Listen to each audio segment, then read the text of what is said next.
नमस्कार, स्वागत है आपका। आपके साथ मैं दीपेश बरगले। रामनवमी पर खरगोन में हुई हिंसा पर रोज नए नए खुलासे हो रहे हैं।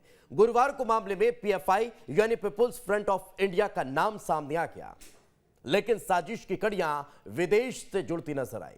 खरगोन में पत्थरबाजी की अफवाहें भी लगातार निकलकर सामने आ रही है। वहीं अब रामनवमी पर हुए बवाल के बाद प्रशासन ने आगामी त्योहार पर सख्ती बढ़ा दी है। लोगों से हनुमान जयंती के कार्यक्रम पर घरों में ही रहने की अपील की जा रही है, लेकिन सबसे बड़ा सवाल यह है कि आखिर कौन है जो देश का माहौल बिगाड़ने की कोशिश कर रहे हैं। आखिर किसने खरगोन को दहलाने की साजिश रची? क्या खरगोन में हिंसा फैलाने के लिए पीएफआई ने फंडिंग की? आखिर प्रदेश में कहां कहां जुड़े हैं पीएफआई के तार? इन सवालों को ढूंढने की कोशिश करेंगे, लेकिन सबसे पहले रिपोर्ट देखिए।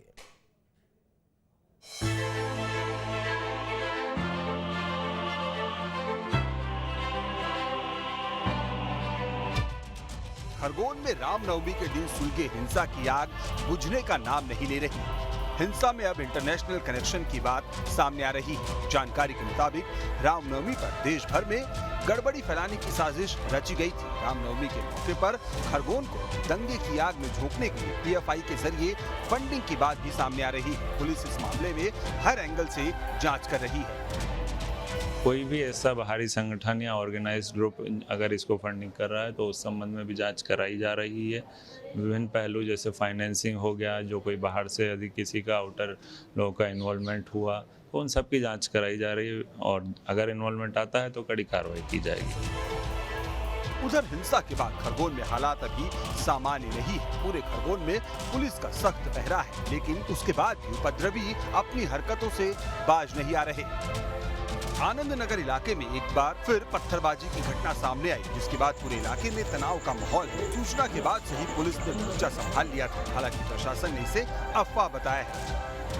अभी एक सूचना हमारे पास आई थी, आनंद नगर में कुछ लोगों के द्वारा पथराव किया जा रहा है, जिस पर तुरंत हम लोगों के द्वारा मौके पे पहुंचा गया पूरे बल के साथ, बट ऐसी कोई स्थिति वहां नहीं पाई गई। खरगोन हिंसा का असर अब हनुमान जयंती पर भी दिखने लगा है। रामनवमी के दिन हुई घटना दोबारा न हो, इसके लिए प्रशासन अभी से चौकन्ना हो गया है। पुलिस किसी भी तरह की कोताही नहीं बरत रही है। यही वजह है कि प्रशासन ने लोगों से जुम्मे की नमाज, हनुमान जयंती के कार्यक्रम घर पर ही मनाने की अपील की। मैं लोगों से यही अपील करूंगा कि जो भी पर्व है या जो भी अपने धार्मिक पूजा पाठ है वो अपने घर पर ही करें, अपने घर पर ही नमाज अदा करें। उधर खरगोन की घटना से भोपाल में भी प्रशासन अलर्ट पर है। भोपाल में हनुमान जयंती के दिन शर्तों के साथ जुलूस निकालने की इजाजत दी गई है। भोपाल में पुलिस ने अनुमति के लिए 16 शर्तें रखी है। जुलूस में त्रिशूल, गदा के अलावा अन्य हथियारों पर पाबंदी लगाई गई है। आयोजकों को डीजे पर बजने वाले गानों की लिस्ट भी देनी होगी। आयोजक पुलिस के साथ जुलूस के आगे चलेंगे। सुरक्षा को लेकर पुलिस ने सारी तैयारियां पूरी कर ली। 600 से ज्यादा पुलिसकर्मी सुरक्षा में तैनात रहेंगे। ड्रोन कैमरे से जुलूस की निगरानी की जाएगी। सोशल मीडिया पर भी पुलिस की नजर रहेगी। प्रशासन ने लोगों से शांति बनाए रखने की अपील की है। बहरहाल प्रशासन की सक्रियता की वजह से शहर में हालात सामान्य हो रहे हैं। उम्मीद जताई जा रही है कि आने वाले दिनों में स्थिति और सामान्य होगी और खरगोन में लोग पहले की तरह ही अपनी सामान्य जिंदगी जी सकेंगे। लेकिन सवाल यही है कि आखिर जिस संगठन के जरिए खरगोन को सुलगाने की साजिश रची गई है, उस पीएफआई के तार कहां जुड़े हैं? आखिर खरगोन का खलनायक कौन है? Team news state.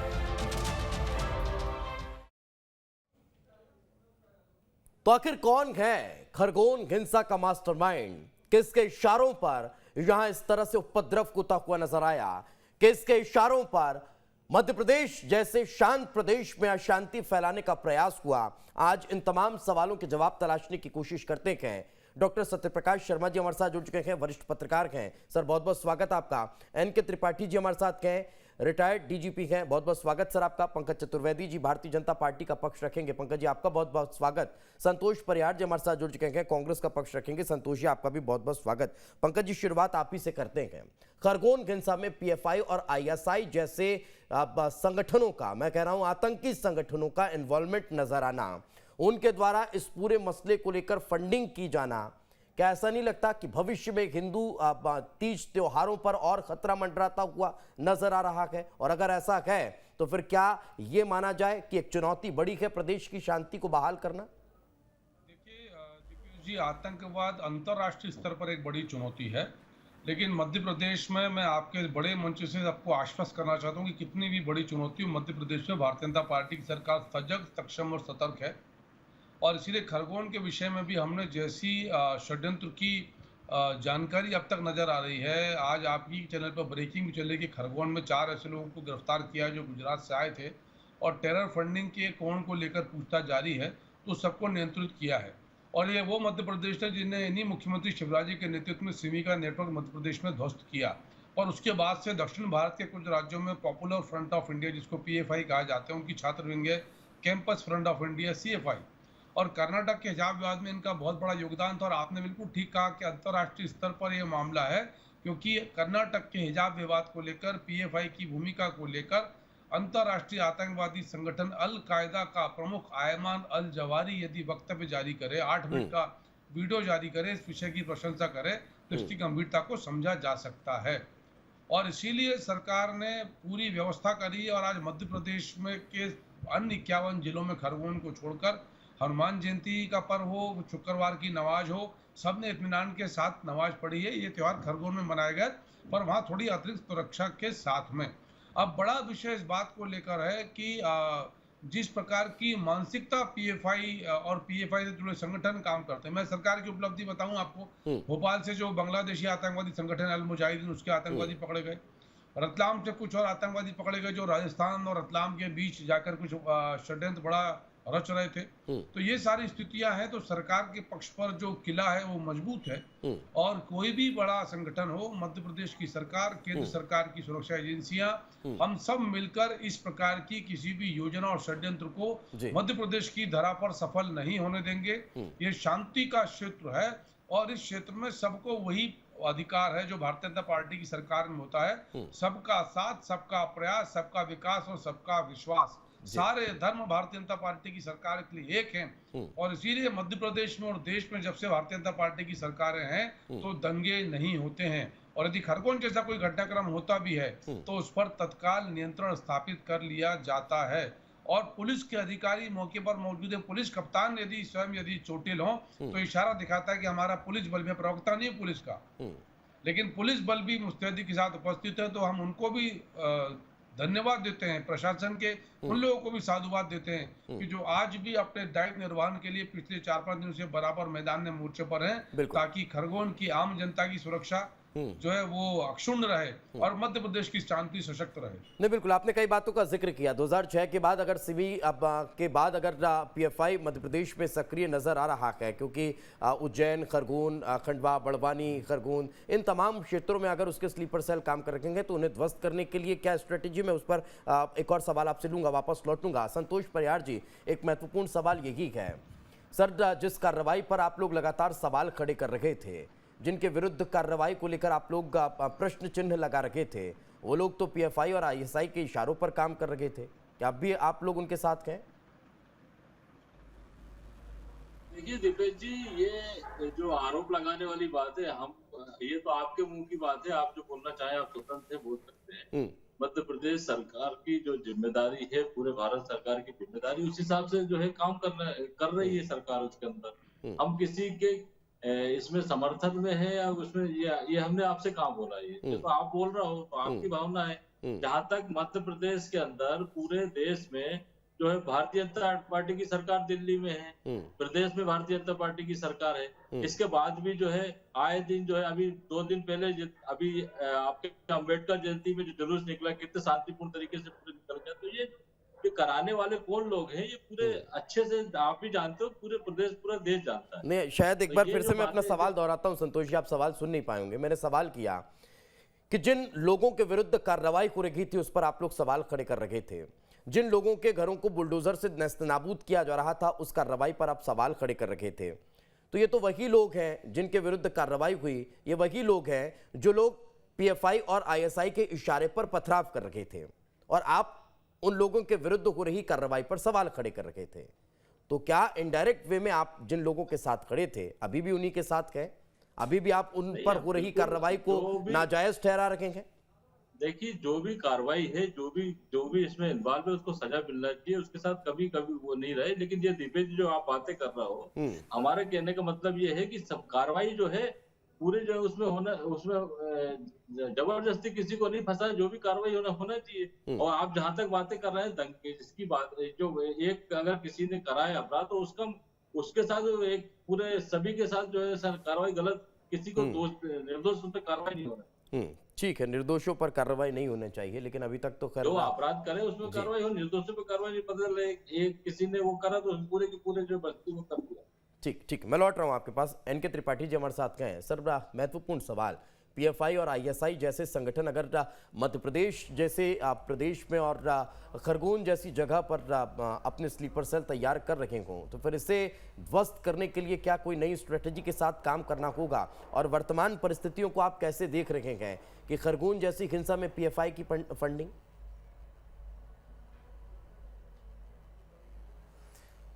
मैं आपकी बात से बिल्कुल सहमत नहीं हूं कि ये पीएफआई और आईएसआई के इशारे पर ये घटना हुई है। जी। संभव है कि उनसे सहानुभूति रखने वाले कुछ तत्व हो सकते हैं, लेकिन जहां तक सांप्रदायिक सौहार्द की बात है, खरगोन की ये घटना निश्चित रूप से एक स्थानीय घटना थी, जिसमें एक जुलूस निकला। जुलूस की तरफ से कुछ उत्तेजना हुई, जिसको लेकर उस क्षेत्र में पथराव हुआ, दूसरे तरफ से पथराव हुआ और उसके बाद दंगे की स्थिति निर्मित हुई। ये अच्छी बात है कि पुलिस ने तत्काल इसके ऊपर नियंत्रण प्राप्त कर लिया। उसके बाद जहाँ तक बुलडोज़र चलने की बात है, निश्चित रूप से बुलडोज़र बहुत जल्दी में चलाया गया। ये देखना चाहिए था कि किसका अतिक्रमण है, किसका अतिक्रमण नहीं है, कौन इसमें शामिल है, कौन इसमें शामिल नहीं है। अगर थोड़ा रुक के 2-4 दिन बाद इस पर कार्रवाई होती तो निश्चित रूप से संभव है कि कुछ निर्दोष लोगों के घर भी गिरा दिए गए हों। ये कार्रवाई, ये पहली बार इस प्रकार की कार्रवाई हो रही है, क्योंकि खरगोन, खंडवा इस क्षेत्र का मुझे काफ़ी अच्छा व्यापक अनुभव है, क्योंकि इस क्षेत्र में मैं वहाँ डीआईजी रहा हूँ और सेंधवा, खरगोन, खंडवा इत्यादि, धार इत्यादि क्षेत्रों में दंगे होते रहे हैं और ज़्यादातर दंगों का यही सेट पैटर्न रहा है कि कोई जुलूस निकलता है गणेश का या रामनवमी का या शंकर का, तो उस अवसर पर जो है वो कुछ क्षेत्रों में जाने के बाद दूसरे पक्ष के द्वारा उस पर पथराव किया जाता है और दंगे की स्थिति निर्मित हो जाती है। लेकिन सामान्यतः ऐसे दंगे पुलिस द्वारा जल्दी ही नियंत्रित कर लिए जाते हैं। क्षेत्रों का आपने जिक्र किया सर, चूंकि आप वहां पर रहे हैं, वहां 2006 के पहले सिमी बहुत एक्टिव हुआ करता था। 2006 में सिमी राष्ट्रीय स्तर पर बैन हुआ, उसके बाद पीएफआई का गठन हुआ। उस पीएफआई के गठन को यही कहा जाता है कि ये सिमी का ही एक पैरेलल संगठन है, जिसपे सिमी से जो लोग हटे वो इस संगठन में काम कर रखे हैं। उसका स्लीपर सेल आज भी उन क्षेत्रों में कहीं ना कहीं नजर आता है। मेरे से ज्यादा शायद आप जानते होंगे। क्या यही एक कारण है कि इस तरह की घटनाएं वहां पर बढ़ी? एक दूसरी चीज ये कि अगर सिर्फ मध्य प्रदेश के खरगोन में यह घटना हुई होती तो हम मान लेते कि पीएफआई और आईएसआई का इसमें कोई हाथ नहीं है, लेकिन देश के अलग अलग शहरों में रामनवमी के दिन अगर ये घटना हुई है और राष्ट्रीय स्तर पर इसकी जांच हो रही है, तब अगर ये चीज निकलकर सामने आए तो इसे क्या समझा जाए? नहीं, सामने निकलकर कोई भी चीज अभी तक नहीं आई है, जांच जारी है। ये जरूर है कि कई स्थानों पर ये दंगे हुए, गुजरात में हुए, करौली में हुआ, खरगोन में हुआ, 1-2 और स्थानों पर भी हुआ, लेकिन ये अभी स्थिति स्पष्ट नहीं है कि ये किसने कराए या नहीं कराए, या केवल एक जो हमारी माइनॉरिटी है उसका जन आक्रोश था, एक भयभीत कम्युनिटी थी जिसने आक्रोश में, नर्वसनेस में, घबराहट में या किन्हीं भी कारणों से या उत्तेजना से परेशान होकर ये कार्रवाई की है। ये जांच का विषय है। इसके पीछे पीएफआई इत्यादि का कितना हाथ है ये अभी निश्चित नहीं है। जिस प्रकार से, जिस सहजता से ये कहा जा रहा है कि उन्होंने कराया, मैं इसको मानने को तैयार नहीं हूँ। इसमें अभी और तथ्यों की आवश्यकता है, क्योंकि इस प्रकार की घटनाएं तब भी होती थी जब पीएफआई नहीं था, सिमी नहीं था। ये घटनाएं तब भी थी, तब जब मीडिया नहीं था, सोशल मीडिया नहीं था, टीवी नहीं था, तब भी ये घटनाएं होती थी। लेकिन उस समय उनको स्थानीय करके सांप्रदायिक सौहार्द दोबारा, आज दुर्भाग्यवश इतना ऑफेंसिव हमारा सोशल मीडिया है, टीवी कवरेज है, रात दिन उस पर हम लगे हुए हैं, इस वजह से वातावरण और विषाक्त हो जाता है। लेकिन मेरा जहाँ तक अनुमान है कि जिला प्रशासन और पुलिस प्रशासन वहाँ पर स्थिति को सामान्य कर लेने में पूरी तरह सक्षम लगभग हो ही चुका है और वहाँ स्थिति फिर से बहाल हो जाएगी। बिल्कुल। जांच निश्चित रूप से होना चाहिए, गहराई के साथ होना चाहिए और गंभीर और सही तथ्य आने के बाद ही कोई निर्णय जो है इस बात का लिया जाना चाहिए कि इन दंगों के पीछे कौन था, ये साजिश थी, अपने आप हुआ, कैसे हुआ, उसके बाद ही कुछ कहना उचित होगा। ठीक है, मैं लौटता हूं आपके पास। हमारे साथ वरिष्ठ पत्रकार डॉक्टर सत्यप्रकाश जी मौजूद हैं। सर, एक महत्वपूर्ण सवाल खड़ा होता है, जिस देश के संविधान में ही पंथ निरपेक्षता, धर्म निरपेक्षता का जिक्र हो, वहां अगर कट्टरतावादी कुछ लोग इस तरह से हावी हो रहे हों, ये क्या दर्शाता है और कैसे इनको शांत किया जा सकता है? जी जी जी, देखिए दीपेश जी, अभी जो चर्चा चल रही, मैंने तीनों अपने पैनलिस्ट को सुना, इस चीज से इनकार नहीं किया जा सकता कि मध्य प्रदेश के जो डिस्ट्रिक्ट्स हैं जो महाराष्ट्र बॉर्डर पर हैं, वो सेंसिटिव हमेशा इन मामलों में जब कोई हिंदू प्रोसेसर निकलता है सेंसिटिव रहते हैं। लेकिन एक बड़ा सवाल बार बार आता है कि सिमल्टेनियसली 6 राज्यों में, गोवा, गुजरात, राजस्थान, मध्य प्रदेश, झारखंड, वेस्ट बंगाल, इन सब में एक साथ एक ही दिन स्टोन पेल्टिंग, ये प्रैक्टिसिंग क्यों मध्य प्रदेश में आ रही है? इस चीज पर एक सोचने का कहीं ना कहीं जाना चाहिए, पुलिस को उस एंगल से भी सोचना चाहिए। हालांकि मैं ये एकदम नहीं कह सकता कि पॉपुलर फ्रंट ऑफ इंडिया उसमें डायरेक्ट इन्वॉल्व है। जी जी। कुछ राज्यों ने उस पर बैन भी किया है। हालांकि आज एक जो सोर्सेज से खबर आ रही है कि सेंट्रल गवर्नमेंट भी उस पर बैन जल्द कर सकती। लेकिन सवाल ये उठता है कि जो भी निर्णय सरकार ले रही है, सोर्सेज तो ये भी कहते हैं कि इंटेलिजेंस इनपुट थे कि वहां पर हिंसा भड़क सकती है। लेकिन अगर हिंसा भड़क सकती है तो खरगोन में, बड़वानी में, दोनों जिलों में एडिशनल पुलिस फोर्सेस क्यों नहीं डिप्लॉय किए गए?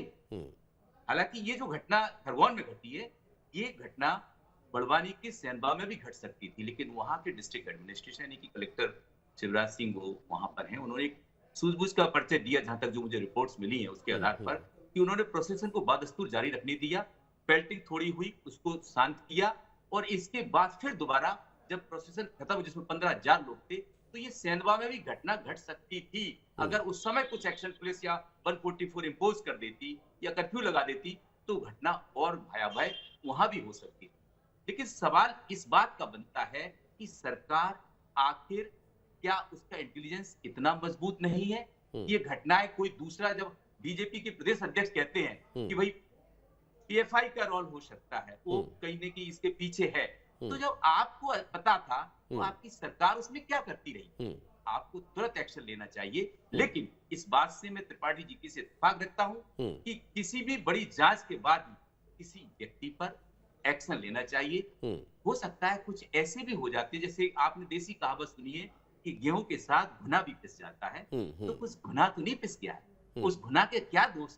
तो ये चीज कहीं ना कहीं छानबीन करने के बाद ही लेनी चाहिए। और प्रदेश, ये जो मध्य प्रदेश है, वाकई शांति का टापू कहा जाता था है। लेकिन एक महत्वपूर्ण सवाल है, एक महत्वपूर्ण सवाल है सत्यप्रकाश सर, अगर 150 से ज्यादा लोगों पर कार्रवाई अभी तक हुई है, उन्हें गिरफ्तार किया गया है वीडियो के आधार पर, वीडियो के आधार पर अभी कई और ऐसे लोग हैं जो इन्वॉल्व थे लेकिन अभी गिरफ्तार नहीं हुए हैं, हिरासत में नहीं लिए गए हैं, उनमें से अगर 10, 15, 20, 25 लोगों के अब इन्वॉल्वमेंट के आधार पर उनके मकानों पर बुलडोजर चलाया गया, कार्रवाई की गई, जिन्होंने लोगों के घरों को जलाया को, जिन्होंने लोगों के परिवारों को तबाह किया को, जिन्होंने अब पत्थर बरसाए को लोगों के घरों पर, वो साफ तौर पर कैमरे में दिखाई दिए, अगर उनके विरुद्ध ये कार्रवाई हुई भी तो क्या इतना ज्यादा सवाल उस पर होने चाहिए? मैं समझना चाह रहा हूं।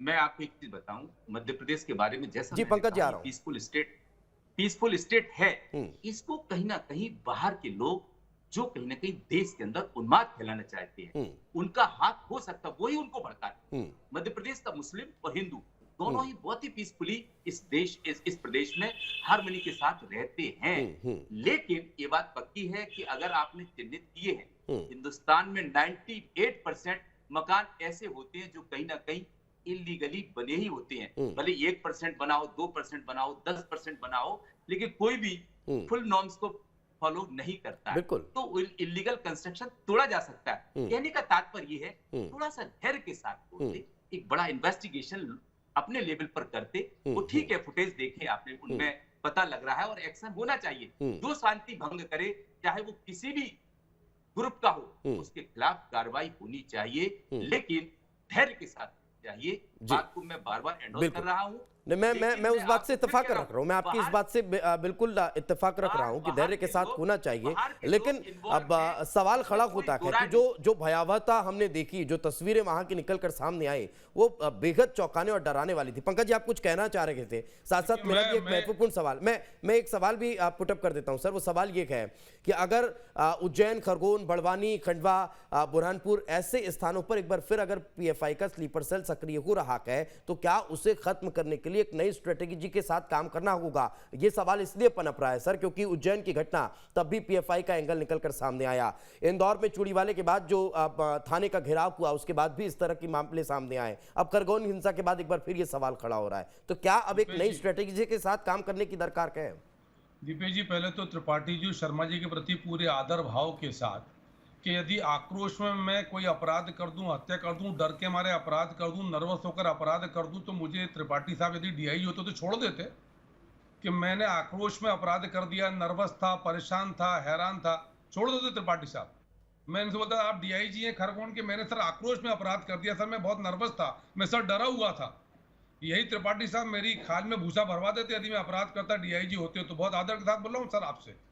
शर्मा जी कह रहे हैं कि धैर्य रखना चाहिए था, उनको गेहूं और घुन वहां दिख रहे हैं जिन्होंने हमला किया, जो कूटे पिटे, जिनका परिवार टूटा, जिनका सिर फूटा, पुलिस कप्तान को गोली लगी, टीआई का सर फाड़ दिया, हजारों लोगों पर हमला किया, वहां गेहूं घुन नजर नहीं आ रहे, आरोपियों में गेहूं और घुन नजर आ रहे हैं। ये कौन सा न्याय का फैसला, ये कौन सा न्याय हम आज जानना चाहते हैं। और देश में इस पर संवाद होना चाहिए कि हमलावर कौन और बचाव में कौन पहल करता है और कौन बचाव करता है।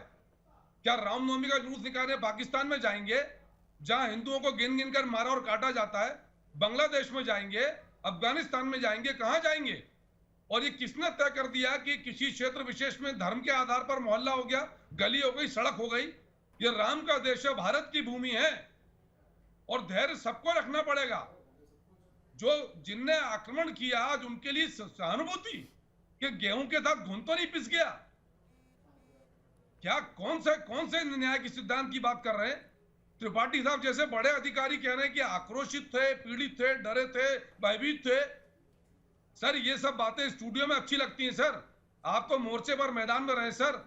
जिसका सर फटा शिवम दुबे सर, उसके परिवार से पूछे, उसकी बहन की शादी 17 तारीख की, वो बच्चा जीवन मृत्यु के बीच जूझ रहा है।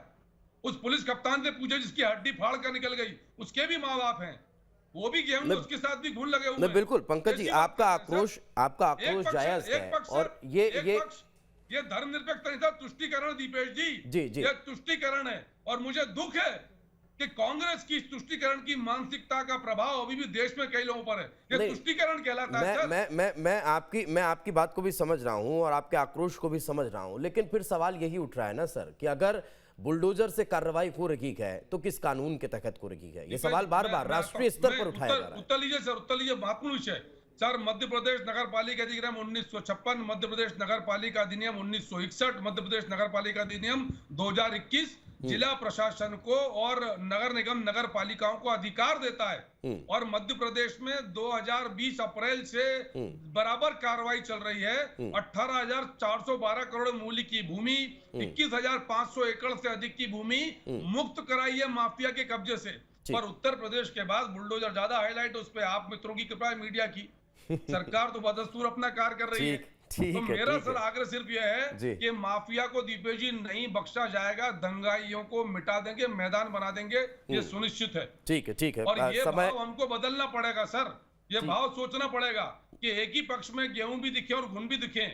नहीं, इसीलिए ये सवाल लगातार मैंने भी खड़ा किया। खैर पंकज जी, इससे ज्यादा वक्त इजाजत दे नहीं रहा है। माफी के साथ आप चारों मेहमानों का बहुत बहुत धन्यवाद हमारे साथ चर्चा में जुड़ने के लिए। अब देखने वाली बात होगी कि अगर पीएफआई और आईएसआई इस तरह के मसलों को लेकर फंडिंग कर रखे हैं तो फिर देश की शांति व्यवस्था को वापस से स्थापित करने के लिए नई स्ट्रेटेजी के तहत काम को करना होगा। बहुत बहुत शुक्रिया आप सभी का। इसी के साथ हमारे इस खास पेशकश में आज फिलहाल इतना ही, दीजिए इजाजत, नमस्कार।